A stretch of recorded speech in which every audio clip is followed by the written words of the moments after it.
everyone, welcome back to my channel Medicos Learn and Grow Up. Today's topic synapse. Synapse it is an important topic as an exam point of view and as a medical student आपको पता होना चाहिए कि synapse क्या होता है। आज की वीडियो में हम साइनेप्स के क्लासिफिकेशन, इंट्रोडक्शन, क्लासिफिकेशन एंड उसके फंक्शन देखेंगे। तो स्टार्ट करते हैं साइनेप्स क्या होता है।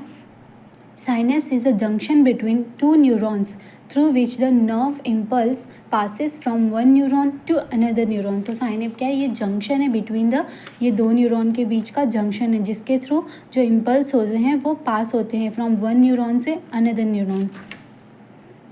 It is only physiological continuity not anatomical continuation. मतलब इसमें एक फिजियोलॉजिकल कंटिन्यूटी रहती है कि यहाँ से केमिकल पास होता है और इसमें जाता है। ये एनाटॉमिकली ऐसे कनेक्ट नहीं है, जुड़े हुए नहीं होते, कनेक्ट नहीं होते, फिजियोलॉजिकली कंटिन्यूटी होती है इनमें। Classified by two method, anatomical classification and functional classification. Anatomical classification में उनके 3 टाइप के सब डिवाइडेड होते हैं, axonic synapse, axodendritic synapse and axosomatic synapse. तो ये जो साइनेप्स है ये इन दोनों के बीच में ये क्या होते हैं, ये 3 टाइप में ये डिवाइडेड होते हैं उनके एनाटॉमिकल पोजीशन में। एक ये है axonic synapse, axodendritic synapse and axosomatic synapse. तो एक्सोनिक साइनेप्स क्या है, axon of one neuron terminates on axon of another neuron. जैसे कि इस डायग्राम में देख सकते हैं, एक्सॉन ऑफ वन न्यूरॉन जो है वो टर्मिनेट हो रहा है एक्सॉन ऑफ, ये एक अदर न्यूरॉन है, ये दूसरा न्यूरॉन है, इसका जो एक्सॉन है इसके एक्सॉन पे टर्मिनेट हो रहा है। तो यही है कि axon of one neuron terminate on the another neuron. तो यही क्या है, एक्सोनिक साइनेप्स है। एक्सोडेंड्रेटिक साइनेप्स क्या होता है, axon of one neuron terminates on the dendrites of another neuron. जैसे कि इसमें देख सकते हैं, ये जो ये वाला एक्सॉन है, इसका जो एक्सॉन है इस न्यूरॉन का, ये किस पे टर्मिनेट हो रहा है, दूसरे वाले न्यूरॉन के डेंड्राइट्स पे जाके टर्मिनेट हो रहा है। Axosomatic synapse, axon of one neuron terminates on the soma of another neuron. जैसे कि इसमें देख सकते हैं एक्सोसोमेटिक में ये सोमा, ये जो सोमा है ये सोमा से उसकी सेल बॉडी इस पे जाके ये टर्मिनेट हो रहा है। Then functional classification on the basis of mode of impulse transmission. इसके बेसिस पे ये क्या 2 टाइप में वो क्लासीफाई होते हैं।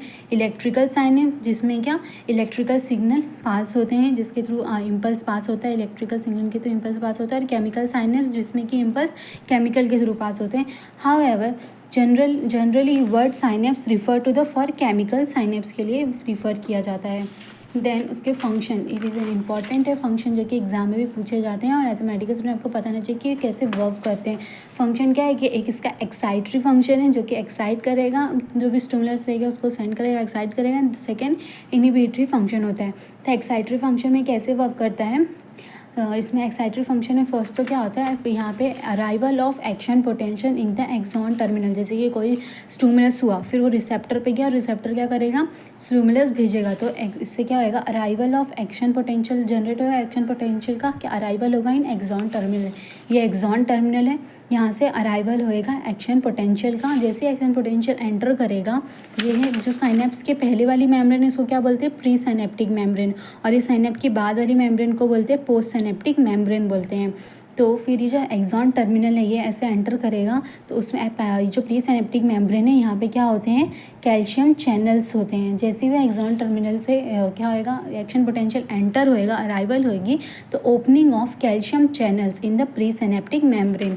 ये प्री साइनेप्टिक मेम्ब्रेन में जो कैल्शियम चैनल्स है, प्री साइनेप्टिक मेम्ब्रेन में कैल्शियम चैनल की ओपनिंग हो जाएगी, ये ऐसे क्लोज होता है। जैसे ही एक्सॉन ये एक्शन पोटेंशियल आता है तो ये ओपन हो जाता है, ये ओपन हो जाता है। तो यहाँ से जो एक्स्ट्रा सेलुलर फ्लूइड में बाहर साइड जो कैल्शियम्स होते हैं वह एंटर होते हैं किसमें, इसमें आने लगते हैं। जब ये ओपन हो जाएगा तो ये जो कैल्शियम है ये एंटर करने लगेगा किसमें, न्यूरॉन्स के अंदर आने लगेगा। Influx of calcium ion from the extra cellular fluid into a axon terminal. ये एक्सॉन टर्मिनल में कैल्शियम एंटर होने लगेंगे, कैल्शियम का इन्फ्लक्स होने लगेगा एक्सॉन टर्मिनल में। Opening of vesicles and release of ACH। और जैसे ये कैल्शियम एंटर होंगे तो इससे क्या होएगा, ये जो सिनेप्टिक वेसिकल्स है इसकी क्या, ये कैल्शियम आके इससे आके मिलेंगे तो इससे क्या होगी, इसकी ये सिनेप्टिक वेसिकल ऐसे माइग्रेट होंगे, नीचे आएंगे और इनकी क्या, ये सिनेप्टिक वेसिकल्स की ओपनिंग हो जाएगी। और जैसे इनकी ओपनिंग होगी इसके अंदर जो ये ACH है, एसिटाइल कोलिन, वो रिलीज़ हो जाएगा। पास फिर एसिटाइलकोलिन रिलीज हो जाएगा और साइनेप्स में आ जाएगा। तो passage of ACH acetylcholine through the synaptic cleft, ये साइनेप्टिक क्लेफ्ट के थ्रू ये पासेस होएगा और किधर आ जाएगा, पोस्ट सिनेप्टिक मेम्ब्रेन पे रिसेप्टर प्रेजेंट होती है उस पर आ जाएगा। तो सिंपली अभी तक क्या हुआ कि एक्शन पोटेंशियल एंटर हुआ, एक्शन पोटेंशियल जैसे एंटर हुआ एक्सॉन टर्मिनल में, तो जो प्री सिनेप्टिक मेम्ब्रेन जो होती है, प्री सिनेप्टिक मेम्ब्रेन साइनेप्स के पहले वाली मेम्ब्रेन प्री सिनेप्टिक और उसके बाद की पोस्ट सिनेप्टिक। तो प्री सिनेप्टिक मेम्ब्रेन में कैल्शियम चैनल्स होते हैं वो जो कि बंद रहते हैं, जैसे एक्शन पोटेंशियल आता है वो ओपन हो जाते हैं और इसमें से बाहर से कैल्शियम इन्फ्लक्स हो जाता है और एक्सॉन टर्मिनल में चले जाता है। और कैल्शियम जब आते हैं तो वो बाइंड होते हैं किससे, सिनेप्टिक वेसिकल से। सिनेप्टिक वेसिकल्स के में अंदर क्या प्रेजेंट होता है, एसिटाइलकोलिन प्रेजेंट होता है ACH। फिर ये जैसे इससे बाइंड होते हैं तो ये क्या नीचे माइग्रेट नीचे साइड आता है और क्या होता है, ये प्री सिनेप्टिक मेम्ब्रेन के साथ ये कनेक्ट हो जाता है, अटैच हो जाता है और यहाँ से ACH रिलीज़ हो जाता है। ये सिनेप्टिक वेसिकल से ACH रिलीज़ हो जाता है और सिनेप्टिक लेफ्ट में आ जाता है, पासेज हो जाता है इसका। फिर ये पासेज होने के बाद ये कहाँ पे आ जाते हैं, formation of ACH receptor complex, ये आ जाते हैं पोस्ट सिनेप्टिक मेम्ब्रेन पे आ जाते हैं। और जैसे ये पोस्ट सिनेप्टिक मेम्ब्रेन पे आते हैं यहाँ पे रिसेप्टर्स होते हैं जिससे वो क्या फॉर्म कर लेते हैं, रिसेप्टर से ACH रिसेप्टर फॉर्म कर लेते हैं। और जैसे ये ACH रिसेप्टर कॉम्प्लेक्स फॉर्म होता है, opening of sodium channels and influx of sodium ion from the ECF, जैसे ये ECF यहाँ से ACH आया और बनाया क्या, ACH रिसेप्टर कॉम्प्लेक्स बना लेते हैं। और जैसे ये बनता है उसके बाद ये जो यहाँ पे चैनल्स होते हैं, सोडियम के चैनल्स होते हैं, वो क्या हो जाते हैं, वो ओपन हो जाते हैं। उनके ओपन होने की वजह से जितने भी सोडियम्स रहते हैं आउटसाइड ECF में वो एंटर हो जाने लगते हैं, वो सोडियम अंदर आने लगते हैं। और उसके वजह से क्या होता है, ये जैसे कि ये आया तो ये क्या, ये ओपन हो जाते हैं, ये जैसे रिसेप्टर्स बनते हैं ये ओपन हो जाएंगे और यहाँ से सोडियम एंटर करेंगे, ये इससे सोडियम एंटर करते हैं।